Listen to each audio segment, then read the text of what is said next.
Chapter 19. Jenna was standing only a few yards from the ghost tree when she saw her father. He was sitting next to Michael Mackenzie, his head bowed in conversation only inches from the boys. When her father saw her, he smiled and waved, beckoning her forward. Amy took her hand and pulled gently, but Jenna couldn't seem to move. She wasn't sure her legs would carry her. They felt as wobbly as two rubber bands. She began to scream at Amy to let her go. Somewhere in the distance she heard her mother's voice, felt a hand gently shaking her shoulder. Jenna felt as if she were caught between two worlds. She struggled to answer the voice, but it was as if she were under water and trying to talk to someone on the surface. Someone was rocking Jenna back and forth. In the dream it was Amy who, more persistent than ever, was pushing her forward, but it was her mother's voice that Jenna kept hearing. She tried to open her eyes. Her lids ached with the effort. Jenna forced her eyes open and blinked. Her mother was sitting on the edge of her bed. "I heard you cry out. I thought something was wrong." "I did." Jenna's tongue felt thick. "I did?" Jenna's tongue felt thick. "Were you having a bad dream?" Jenna closed her eyes and once again saw her father waving to her from beneath the ghost tree. "Yes, a bad dream." "You want to talk about it?" She shook her head. "I'm okay." Still disoriented, she began to massage her eyes. "What are you doing up?" Her mother shrugged. "I was watching an old movie." She stared into the dimly lit hallway. "I don't seem to be sleeping very well these days." Jenna didn't know what to say, so she simply put her hand on her mother's. Meredith patted Jenna's hand and stood up. "I better try to get some rest. I've got 2 major meetings tomorrow morning." She stopped in the doorway. "If you need to talk, though, just wake me, okay?" Jenna nodded. "Thanks." Images of the dream continued to haunt her. So when she still hadn't fallen asleep an hour later, she crept downstairs to make a cup of herbal tea. She turned on the light above the stove and put the water on to boil, all the while thinking about this latest dream. She rummaged through the numerous boxes of herbal tea, but nothing appealed to her. Instead, she decided to make a cup of hot chocolate. Although she could not have said why. Hot chocolate was for frosty nights. It was only early September.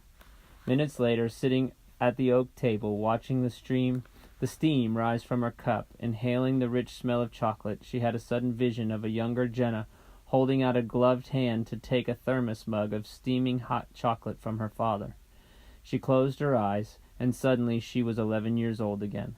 She could see the ghost tree up ahead just as it had looked on that day 4 years before. The bare, mottled white branches shooting skyward in the frosty evening, made even whiter by the snow. Her father had brushed the snow from the spot where 3 trunks grew out of a base that was as big around as a large kitchen table, making a seat for her. She had climbed into the tree and sat while he made a tent of bare branches and loose bark beneath a tight huddle of pine trees.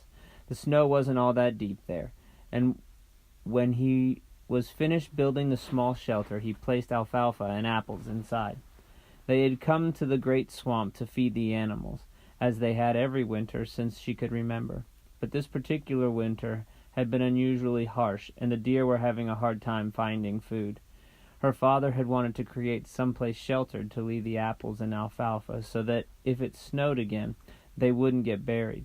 It was almost sundown, and he was hurrying because he didn't want them to be in the woods when it got dark. The cold had chapped her cheeks, and her fingers stung inside her wool gloves, even though she held the steaming cup of hot chocolate her father had given her. But there in the cradle of the tree, watching the fiery glow of the setting sun as it dipped below the horizon, Jenna had felt warm and happy. And later, as she and her father headed back to the car, he told her the legend of the ghost tree. He said that no one really knew where it had come from. Some people claimed the Native Americans from the area, the Lenape tribe, had started the legend over 300 years ago. The tree was that old, even older maybe. The Lenape supposedly believed that it was a sacred place where you could communicate with the spirits of your ancestors. But no one had the slightest idea whether the legend was true or not, because it was the white settlers who had given the old sycamore the name Ghost Tree. Legends sometimes got mixed up that way. But her father had told her that according to the legend, if you spent the night in the cradle of the old sycamore, the spirits of your ancestors, all of them, from the beginning of time, would form circles around the tree, chanting their stories and sharing their wisdom with you as they danced through the night. It was, her father said, a place of healing. Jenna stared down her hot chocolate. She had taken only one swallow, and now it was lukewarm. She thought of going back to bed, but she knew she wouldn't be able to sleep. It was pointless to try to shut out the image of the ghost tree and the memories it had awakened. She wanted to understand why she was so haunted by this place, because, in a strange way, she felt as if her life depended on it. The next morning, Jenna was surprised to find her mother still at home. It was Friday, a few days before Labor Day, and her mother had said she had important meetings that morning. Jenna stood in the doorway of her mother's bedroom, watching her fold a sweatsuit and put it in a large trash bag. The windows were open, and the curtains swelled like gently billowed sails in the breeze. She welcomed the sound of the traffic below as they mingled with the chirping birds, grateful that the house no longer had the mausoleum chill of central air conditioning. "How come you're still home?" she asked. When Meredith Ward looked over at her, Jenna saw that her eyes were puffy and wet.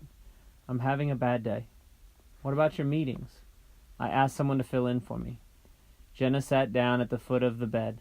Her mother sat down next to her, clutching a sweater she had started to fold, and put her arm around her daughter. "It's so hard," she said, "so much harder than I ever imagined." Jenna rested her head on her mother's shoulder. "Maybe you could talk to somebody. She had been about to say a minister, but suddenly felt like a hypocrite. Her own feelings about God were still all mixed up with her anger and resentment. Even now, weeks after the accident, when people tried to comfort her with idiotic statements, telling her that her father's death was simply part of God's plan, she wanted to grab them by the shoulders and shake them until their eyes popped out. She looked up at her mother's face, and for the first time realized how terribly lonely her mother must be. It wasn't that she didn't have friends, she did. She went shopping at the mall with them, or to shows, or out to dinner. In fact, it seemed at times that there was some kind of conspiracy between them to keep their widowed friend busy. But Jenna knew that her mother's friends could never fill the void left by her father. Her mother wiped her eyes with the sleeve of the sweater. "My friends have been good listeners," she said. A strand of damp hair clung to her cheek. She pushed it behind her ear and smiled. And I have you."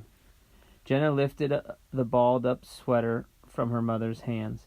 It was a burgundy wool crewneck Jenna had given her father 2 Christmases ago. She could still see him putting the sweater on right over his bathrobe, as if he couldn't wait to try it on. He had always made a big deal of her gifts.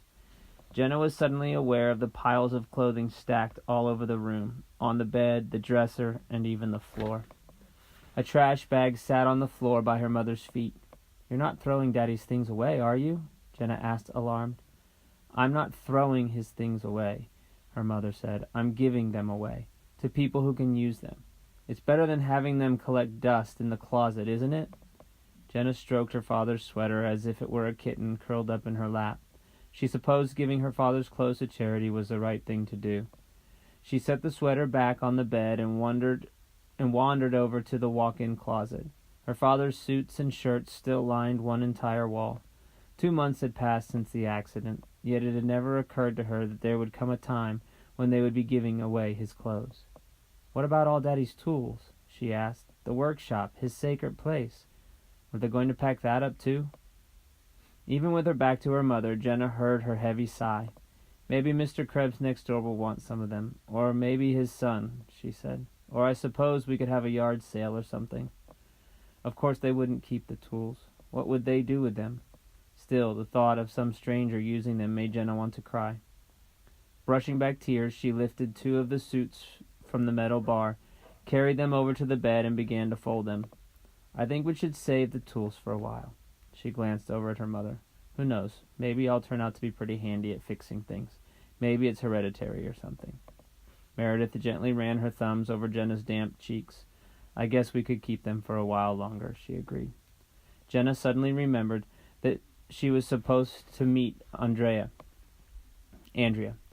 They were going to the pool later that morning, but somehow being here, packing up her father's things, seemed more important. With each shirt she folded, with each sweater, with every pair of jeans, she found herself saying goodbye, over and over. The silent goodbyes echoed in her heart, a goodbye to each and everything, because she had never gotten the chance to say it on that fateful morning in July.